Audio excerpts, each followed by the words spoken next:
we are back with Overanalyzing House of the Dragon, our very close look at Fire and Blood. So in our previous parts we discussed how events were marching towards the Dance of the Dragons. That is, the war between Rhaenyra and Aegon II. The Velaryons versus the Hightowers, the Blacks versus the Greens. The dance follows the reigns of Jaehaerys and his grandson Viserys. We are currently still in the reign of Jaehaerys, and the central point of tension is that the Velaryon-linked Rhaenys, the queen who never was, is passed over as heir for Viserys' father Baelon after Rhaenys' father Aemon suspiciously dies. This is odd as it goes against Westeros' succession, yet our biased source of Gyldain puts forward that this is all normal. And what we now enter is a brief lull in our story, as Baelon is Jaehaerys' heir for 9 years. It is a period of transition, with old characters dying off and new, rather important characters being introduced. In fact, even Gyldain's sources on events switch during this period. But let's continue. In the last years of her life, the gods dealt Queen Alysanne many cruel blows, as has previously been recounted. Her grace knew joys as well as sorrows during the same years, however, chief amongst them, her grandchildren. There were weddings as well. In 93 AC, she attended the wedding of Prince Baelon's eldest son Viserys to Lady Aemma of House Targaryen, the 11-year-old child of late Princess Daela. Their marriage was not consummated until the bride had flowered 2 years later. In 97, the good queen saw Baelon's second son, Daemon, take to wife Lady Rhea of House Royce, heir to the ancient castle of Runestone in the Vale. So here Gyldain mentions the sorry life of Queen Alysanne in her late years. The events he is talking about were recounted in the previous chapter. As we know, Prince Aemon dies in 92, and after this Alysanne starts losing her mind, at the age of 56, and can't keep up with the small council. She stops flying her dragon Silverwing in 93, she breaks her hip in 95, her daughter Miguel dies in 96 of grayscale, her daughter Gael dies in 99, drowned in the Blackwater, and then Alysanne leaves to live in isolation on Dragonstone and dies in the year 100 at the age of 64. However, joys are mentioned as well, her grandchildren, who are Rhaenys, the queen who never was, Viserys, the future king, Daemon, the rogue prince, and Aemma Arryn. Keep in mind that Rhaenys is away on Driftmark during these last years, and the text also says that Gael, her daughter, was the only true companion she had as she became senile and bitter in her final years. Now, interestingly, the only other major events that Gyldain lists during this period, besides a tourney that we will get to, are the marriages of Viserys and Daemon in 93 and 97 respectively. Now, Aemma Arryn is the child of the late Princess Daela and is Viserys' cousin. But it's curious that in a 1-2 punch, the Baelon sons are paired with the most powerful house in the Vale and the second most powerful house in the Vale. And this is done urgently as well, 2 years before Aemma flowers. A woman being married before flowering is only done out of political necessity. Additionally, Daemon is married to Rhea Royce in 97, the same year that her Lord Father becomes Lord Protector of the Vale, as Lady Arryn is only 3 at this point, so the Royces are really the ones running the show. So essentially, the history here is that Rhaenys, who is connected with the Baratheons and the Velaryons, who have an ever-growing fleet, is passed over in 92, enraging those houses and making Baelon need allies for his claim. House Arryn. Then Rhaenys produces 2 children, including a boy, and Lord Arryn dies, placing the Vale under Lord Protection of the Royces. And so in 97 we get a second Vale marriage, with Daemon marrying a Royce.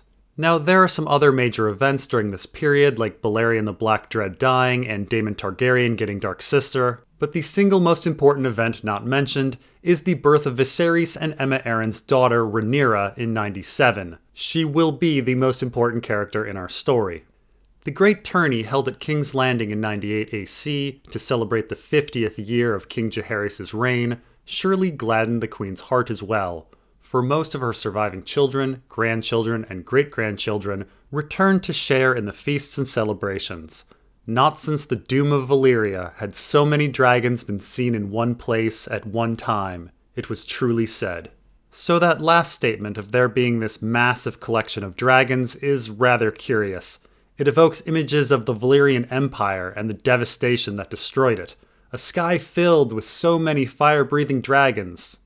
Except it's also specious. When first uttered, it's accepted as true, but when actually examined, it's at best extremely misleading. So let's talk about the state of dragons and the Targaryen family. In 98, we have a tourney with Jaehaerys and Alysanne's children, grandchildren, and great-grandchildren attending. Let's start with the king and queen. Jaehaerys flies Vermithor, and Alysanne's mount is Silverwing, though she no longer flies her. The living children of Jaehaerys and Alysanne attending at this point are likely Baelon and Gael, with Vaegon still at the Citadel and Sarah across the Narrow Sea. Everyone else is dead. Baelon flies Vhagar, and Gael has no dragon. The grandchildren are Rhaenys, the queen who never was, who flies Meleys, Aemma Arryn, who has no dragon, Daemon, the rogue prince, who takes Aemon's old mount Caraxes, and Viserys, who has no dragon. And this is important.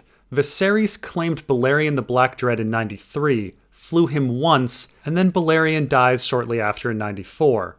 Although dragons can take a second rider, riders can never claim a second dragon. So Viserys, the heir's son, will never ride a dragon again. So for adult dragons with riders, we actually only have 4. And there's Silverwing as well, who isn't being ridden, so that's 5.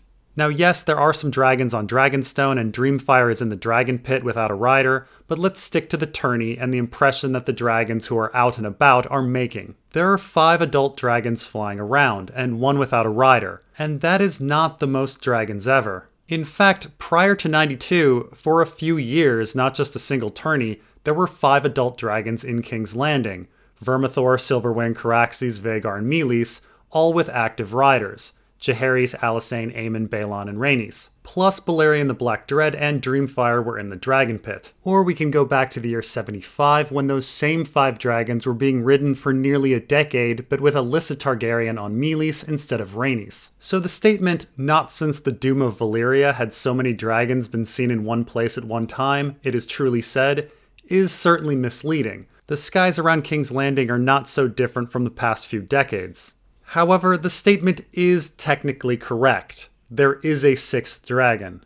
So there are 3 great-grandchildren at the tourney: Laena Velaryon, Laenor Velaryon, and Rhaenyra. Laena Velaryon has not yet claimed a dragon, and Rhaenyra is just a baby at this point, which leaves Laenor Velaryon and his young dragon, Seasmoke. Now we aren't sure exactly how Laenor got Seasmoke, but he's apparently bonded to it by 101, though not yet a rider. And this early bonding implies that Seasmoke was born from a cradle egg. Cradle eggs being a Targaryen tradition. So according to story, and Gildane stresses that this is a story, Jaehaerys' sister Dreamfire Rhaena got the idea to place a dragon egg in the cradle of Targaryen babies, and did so with Jaehaerys and Alysanne.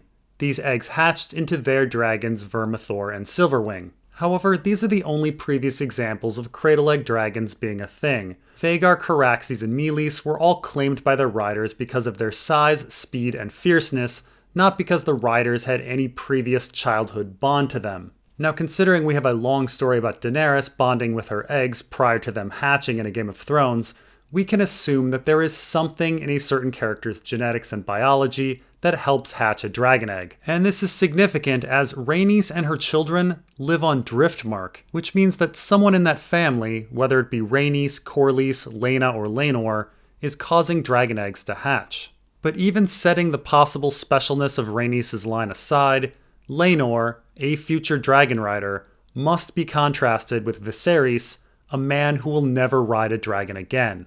And so going back to the line, "Not since the Doom of Valyria had so many dragons been seen in one place at one time, it was truly said," we can see where the fear comes from. It's not from the 5 dragons who'd been around for decades. That is, Vhagar, Vermithor, Silverwing, Meleys, and Caraxes. It's from Seasmoke, Laenor Velaryon's dragon. Anyway, continuing on. The final tilt, wherein the Kingsguard knights Sir Rime Redwine and Sir Clement Crabbe broke 30 lances against each other before King Jaehaerys proclaimed them co-champions, was declared to be the finest display of jousting ever seen in Westeros. And so here we hear about Clement Crabbe being equally matched against Rime Redwine. The Crabbes do eventually declare for the Blacks, while the Redwines declare for the Greens in the Dance of the Dragons. And so this seems to be a metaphor of the coming war and the sides being even. A fortnight after the tourney's end, however, the king's old friend, Septon Barth, died peacefully in his sleep after serving ably as Hand of the King for 41 years.